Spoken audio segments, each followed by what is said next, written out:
స్త్రీని చూడంగానే చేతులెత్తి వందనాలు చెప్పే విధంగా ఉండాలి. రోమీయులకు రాసిన పత్రిక 16వ అధ్యాయం మొత్తం కూడా అపోస్తలుడైన పౌలు గారు వందనాలు చెప్పండి అంటాడు.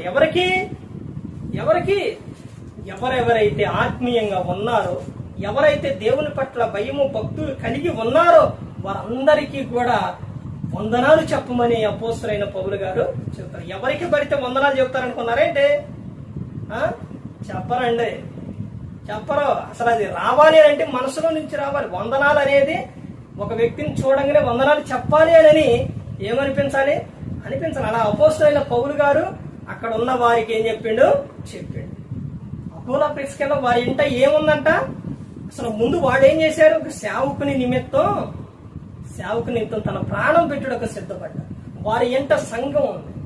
వారు అన్ని జనులు వారికి ఏమై ఉన్నారు? కృతజ్ఞులై ఉన్నారు అని చెబుతారు.